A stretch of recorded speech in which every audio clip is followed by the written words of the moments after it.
Retour des vraies voix avec Philippe Bilger, Sophie Audugé et Michel Pouzol. Vous avez aimé Louvois, vous savez, c'était le logiciel qui avait plombé les soldes des militaires. Vous vous rappelez ces hommes qui étaient en Afghanistan, par exemple, avec leurs femmes qui étaient en France. Et elles avaient la marmite à faire bouillir, mais la solde du mari, qu'il fût militaire du rang, sous-officier ou officier, n'était pas payée. Vous allez adorer Scribe, le logiciel qui était censé faciliter les dépôts de plainte dans la police. Un fiasco, accrochez-vous bien, à 11,7 millions d'euros, une paille. Nous sommes en compagnie de Mathieu Vallet, secrétaire national adjoint du syndicat indépendant des commissaires de police. Bonsoir Mathieu Vallet. Bonsoir. Alors, ce logiciel devait fonctionner depuis fin 2019, début 2020, et c'est un fiasco. Que s'est-il passé ?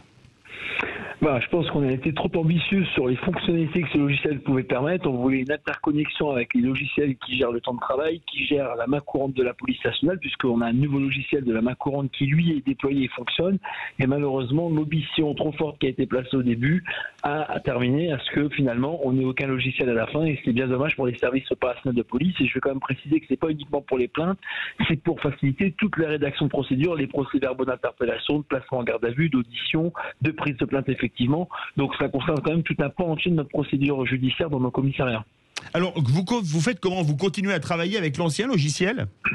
Non, on a un logiciel qui s'appelle LRPPN pour logiciel des rédactions de procédures de la police nationale qui est à une version 8+, donc on a des mises à jour qui sont effectuées, mais c'est vrai que c'est un logiciel lourd dont les serveurs aujourd'hui ont du mal à accuser réception de la fluidité des informations, ce qui fait que parfois ça rame, parfois c'est indisponible, et ça donne d'une certaine manière, mais vous savez, moi je suis rentré il y a 16 ans dans la police, c'était sur MS-DOS à l'époque, c'était même pas sous Windows. Ouh là là, c'est vieux MS-DOS. C'est ça. Oui. C'était à l'époque de Lotus 1, 2, 3. Exactement, on a quand même évolué. Le logiciel actuel permet de faire fonctionner les procédures, mais pas de manière satisfaisante et de manière rapide, et surtout pas à la hauteur de la procédure pénale numérique, c'est-à-dire la dématérialisation des procédures avec la justice, qui elle aussi est en route, et malheureusement les deux étaient liés, sauf qu'on continue le déploiement de la procédure pénale numérique, ça veut dire la dématérialisation des procédures, et on n'a pas de logiciel adapté qui permet de le faire. La parole est à monsieur l'avocat général Philippe Bilger. Monsieur Mathieu Vallet, j'ai toujours eu la plus grande estime pour les gens qui agissaient et qui entreprenaient, et donc naturellement de l'indulgence lorsqu'ils commettaient des erreurs. Mais là, puis-je vous demander qui ou quel service est responsable de cette catastrophe? Et si on le sait, est-ce qu'une sanction a été prononcée? Vous savez, pour qu'il y ait une sanction, il faut qu'il y ait une faute volontairement commise. Moi, je pars du principe que les policiers ne commettent pas volontairement des fautes. Parfois, l'ennemi du bien est le mal. L'enfer est paré de bonnes intentions. On a une équipe projet qui avait été mise en place. On a la société Capgemini, pour pas la citer, qui était en charge du déploiement technique du logiciel. Et malheureusement, effectivement, l'équipe projet n'a pas réussi, mais pas par mauvaise foi ou par mauvaise volonté. Je pense que le projet a été beaucoup trop ambitieux. Il aurait fallu être moins ambitieux, faire un logiciel pratico-pratique, si j'ose dire. Et aujourd'hui, on a la police judiciaire, puisqu'avant c'était la police nationale, sa direction générale qui pilotait le projet. Aujourd'hui, on a la police judiciaire qui est la spécialisation, vous savez, de la filière d'investigation à la police nationale, qui gère le projet à zéro. Malheureusement, effectivement, au-delà de la perte d'argent, ça a été une perte de temps pour tout le monde. Mais moi, je crois à la rédemption et à la réparation d'erreurs. Le meilleur moyen de réparer cette erreur, c'est d'avoir un logiciel qui sera abouti dans les prochains temps, le plus rapidement possible, si possible. Si vous me le permettez, mon cher Philippe, avec votre raisonnement, combien d'incuries vont être excusées quand même? Non, mais il n'y a pas d'incurie, vous savez, on part de très loin. Si, Louvois, c'était pas mal non plus pour l'armée. Non, mais oui, je vais quand même pas m'excuser d'un logiciel du ministère de la Défense qui dépend pas du ministère de l'Intérieur. Mais l'incurie de l'État, on veut dire. Oui, mais le logiciel, de mise en paiement des traitements des militaires de l'armée, moi, malheureusement, ça ne concerne pas la police, et je comprends bien qu'aujourd'hui, tout le monde fait attention aux données publiques, sauf que on a des véhicules neufs et adaptés comme les 5008 qui arrivent, on a une nouvelle tenue qui va arriver aussi, on a la main courante qui a été un réel succès et qui est déployée actuellement dans nos services. Et malheureusement, il y a cette épine dans le pied qui fait que le logiciel de la rédaction des procédures n'a pas été une réussite. L'important, c'est qu'aujourd'hui, on ait fait le bon diagnostic, qu'on ait une société qui tienne la route et qu'on ait une équipe projet qui fasse un logiciel qui marche dans les plus brefs délais. Moi, je vois l'avenir. Le passé permet de ne pas recommettre les erreurs dans l'avenir. On a bien pris connaissance des erreurs du passé et aujourd'hui, l'important, c'est pas de recommencer. C'est un peu comme les voyous qui, malheureusement, eux, sont remis dehors alors qu'ils n'ont pas compris leur peine et qui, en plus, recommencent en étant mis dehors. Ben là, c'est pareil. On a des gens qui ont fait des erreurs, mais à contrario des voyous, ils ont compris les erreurs et du coup, on risque d'avoir un logiciel qui fonctionne. Michel Pouzol. Ce qui est dramatique dans cette affaire, c'est que on voit les conditions dans lesquelles travaille la police en France dans beaucoup de cas. Enfin, il faut aller visiter quelques commissariats pour se rendre compte que les conditions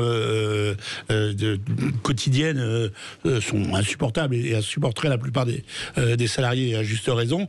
Donc qu'on gaspille du fric en n'ayant pas les bons interlocuteurs et en tout cas, voilà, c'est un peu dommageable dans une situation où la situation mérite mieux pour la police nationale qui, je crois, revendique assez suffisamment.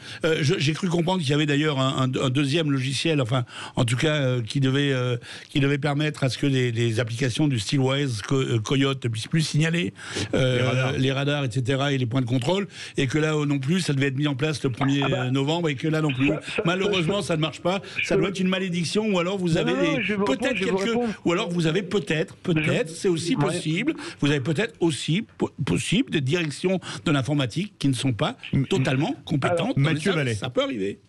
Alors, trois choses, très rapidement. La première, vous avez raison, on a assez réclamé de moyens pour que ça soit effectif. Dans le Beauvau de la sécurité, c'est 1,5 milliard.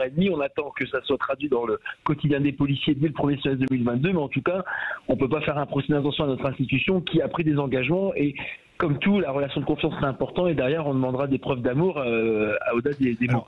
La deuxième chose, je vous réponds, on a une direction des libertés publiques et des affaires juridiques. C'est ce qui gère en réalité toute la législation au sein du ministère intérieur, qui a encore des gros efforts à faire. Et là, vous me parliez effectivement de ce logiciel lié aux avertisseurs de présence policière dans les navigateurs de la route.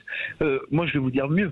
C'est que nous, on est ulcérés parce qu'on avait demandé à l'époque où il y a l'application UVP, urgence violence policière, qui prenait en photo nos collègues et qui l'enregistrait dans une base non déclarée à la CNIL. On avait saisi le ministère de l'Intérieur sur ce sujet-là, on n'a jamais eu de réponse. Et j'ai même saisi la présidente de la CNIL lors du Beauvau de la sécurité sur l'atelier lié à la protection des forces de l'ordre et je n'ai pas eu de réponse non plus. Donc c'est vrai qu'il y a des marges de progression sur ça. Et enfin, il y a des logiciels qui marchent, mais la main courante de la police nationale, elle est en déploiement depuis plus d'1 an et demi. C'est un logiciel qui a été fait par des policiers pour des policiers.